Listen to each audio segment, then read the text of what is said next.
We all know John 3:16. For God so loved the world that he gave his only begotten Son, that whoever believes in him should not perish, but have everlasting life.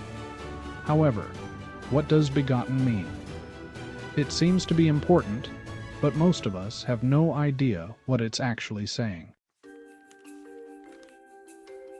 The English word begotten comes from a Greek word that means what is unique in the sense of being the only one of the same kind or class. So Jesus is of the same kind and class of God. But what does that mean? Psalm 82 starts out by saying, God stands in the congregation of the mighty. He judges among the gods. So we have to ask, is the Bible saying there's more than one God? Actually, yes and no. We have to remember the word God is a title, not a name. The Hebrew word used for God is Elohim. Elohim actually describes the kind of God. In fact, Elohim means disembodied spirit. In 1 Samuel 28:13, Saul has a medium call up Samuel from the dead.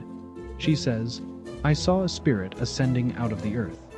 The word spirit is Elohim. But Samuel didn't become a god when he died, did he?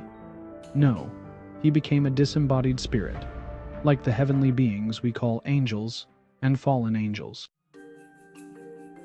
You may be saying, but Jesus died and came back to life, and he has a body. You are correct.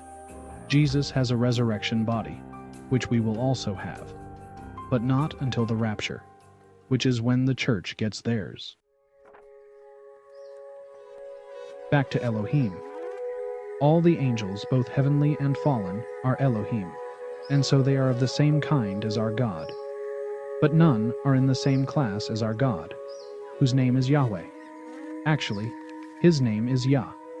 Anyway, Yahweh is the only God that is all-knowing, all-powerful, and all-present across both time and space. These characteristics are the very traits that make Jesus the only begotten Son of Yahweh. This is why the Bible tells us not to serve other gods. But what rights do they have? In Genesis 11, the Trinity came down and confused the language of man. It's at this time that they created the nations, and this is the only time this happened. In Deuteronomy 32, verses 8 and 9, we get a better description of how this went down. It says, when the Most High divided their inheritance to the nations, when he separated the sons of Adam, he set the boundaries of the peoples according to the number of the children of Israel. For the Lord's portion is his people. Jacob is the place of his inheritance. That may seem simple, but there's one problem. The nations were created in Genesis 11, and Abraham wasn't called until Genesis 12. So how does that work? Abraham is the Lord's portion, and the new nation he reserved the right to create. Israel was designed to bring everyone back to worshiping the Most High God, Yahweh. The book of Joshua is about Israel taking land which belonged to other gods, and where people worshipped these other gods.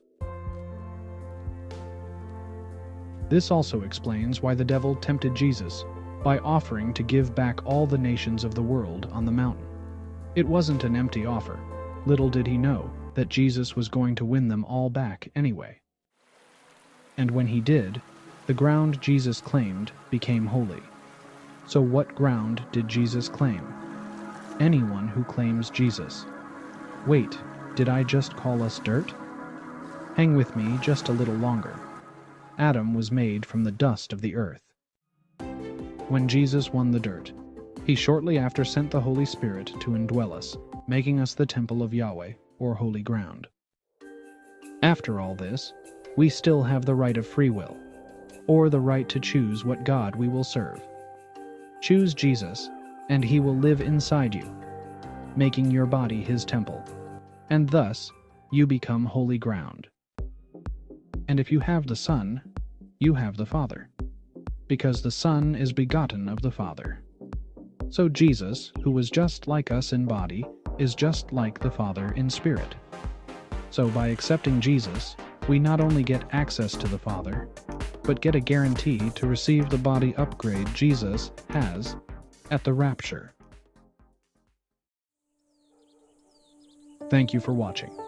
For full messages, please follow us on the Canton Covenant group channel, where we have a full video on this topic of gods and more. God bless, and have a great week.